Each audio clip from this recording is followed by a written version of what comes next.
Morning students, आज हम करेंगे अपनी वर्कशीट नंबर 60। तो हमने लास्ट क्लास में थॉमसन का परमाणु मॉडल देखा था। आज हम करेंगे रदरफोर्ड का परमाणु मॉडल। तो वर्कशीट स्टार्ट करते हैं। ज्ञान हम जानते हैं कि प्रोटॉन की खोज ई गोल्डस्टीन और इलेक्ट्रॉन की जे थॉमसन ने की थी। आप लोगों ने ये लास्ट क्लास में ये जाना था, हमने इलेक्ट्रॉन्स के बारे में बताया था कि इलेक्ट्रॉन नेगेटिव होते हैं, है ना, ऋण आयन के होते हैं। तो इलेक्ट्रॉन की खोज किसने की थी? जे थॉमसन ने। और प्रोटॉन्स की खोज की थी ई गोल्डस्टीन ने। इंस्टर्न रदरफोर्ड परमाणु में इलेक्ट्रॉनों की व्यवस्था स्थिति जानना चाहते थे। इसीलिए उन्होंने एक प्रयोग किया जिसमें उन्होंने अल्फा कणों को एक पतली सोने की परत पर टकराया। तो इन्होंने क्या करा था? इन्होंने अल्फा कण होते हैं, अभी मैं आपको बताती हूँ वह क्या होते हैं, और उसको किससे टकराया? पतली सोने की परत से। ठीक है बेटा, जो रेडिएशंस होती हैं, हमारी जो किरणें निकलती हैं, तो अल्फा कण जो होते हैं वो एक प्रकार के पार्टिकल्स होते हैं। तो उन्होंने सोने की परत और अल्फा कणों का उपयोग कर कर एक प्रयोग करा।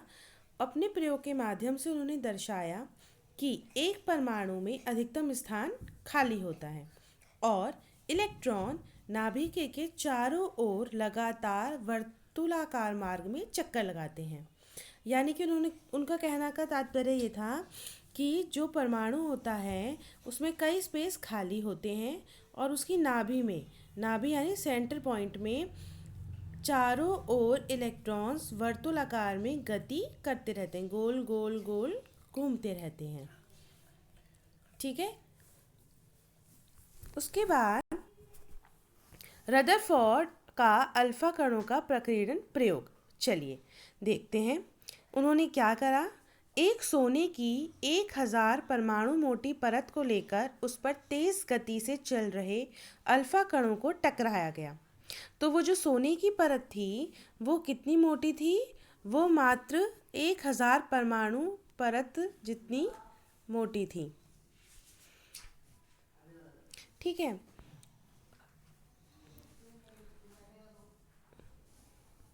उस पर तेज गति से अल्फा कणों को टकराया गया। अब जो अल्फा कण होते हैं उनमें कौन सा आवेश होता है? धन आवेश होता है, वो पॉजिटिव होते हैं, वो हीलियम के आयंस होते हैं। ठीक है।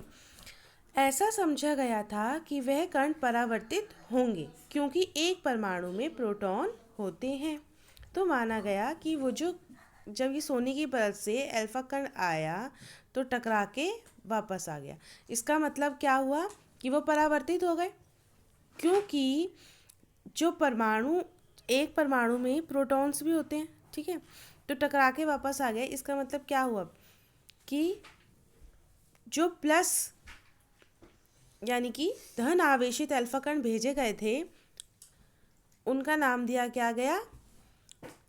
परमाणु में प्रोटॉन्स। ठीक है। इससे पहले इलेक्ट्रॉन्स हो चुके थे डिस्कवर, जिसका चार्ज था माइनस। अब की बार क्या डिस्कवर हुए? प्रोटॉन्स, जिसका चार्ज था प्लस। ठीक है। इसका परिणाम क्या निकला? अधिकतर अल्फा कण सोने की पतली परत के आर पार सीधे निकल गए। तो कई जो थे वो तो सीधे निकल गए, देखिए आप देख रहे हैं डायग्राम्स में। कुछ कण छोटे कणों से विक्षेपित हो गए मतलब उसने अपनी डायरेक्शन चेंज कर ली। प्रत्येक 12,000 कणों में से एक कण वापस भी आ गया। तो जो वापस आया वह कौन सा नाम दिया गया उसको? कि यहाँ पर वापस आने का कारण क्या है कि वह किसी चीज़ से टकराया है, और वो टकराया किससे है? वो टकराया है प्रोटॉन से। ठीक। उसके बाद रदरफोर्ड का परमाणु मॉडल, अगर आपको लिखने के लिए आता है कि रदरफोर्ड का परमाणु मॉडल क्या बताता था या क्या दर्शाता है, तो आप इसमें ये पॉइंट्स लिखेंगे। ठीक है। नंबर 1, एक परमाणु में धनावेशित केंद्र होता है जिसे नाभिक कहते हैं।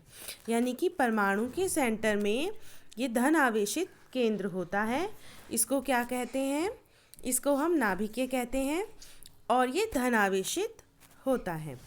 परमाणु का लगभग संपूर्ण द्रव्यमान इसी नाभिक में होता है। इस पूरे बड़े परमाणु का जो द्रव्यमान है वो इसके सेंटर में ही एग्जिस्ट करता है। इलेक्ट्रॉन्स केंद्र के चारों ओर वृत्ताकार पथ पर गति करते हैं और जो इलेक्ट्रॉन्स होते हैं वो यहाँ पे गति करते रहते हैं वर्तानुकार में, यानी कि सर्कुलर मोशन में वो गति करते रहते हैं। नाभिकिका का जो आकार होता है वो परमाणु की तुलना में बहुत छोटा होता है।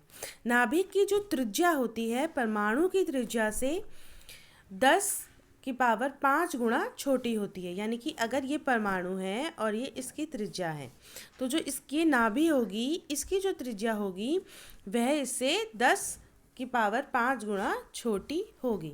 तो आप अब ये 3 पॉइंट्स ज़रूर लिखेंगे कि परमाणु मॉडल से आप क्या समझते हैं। नंबर 1, एक परमाणु में धनावेशित केंद्र होता है जिसे हम नाभि कहते हैं और इसका संपूर्ण द्रव्यमान इसी नाभिक में होता है।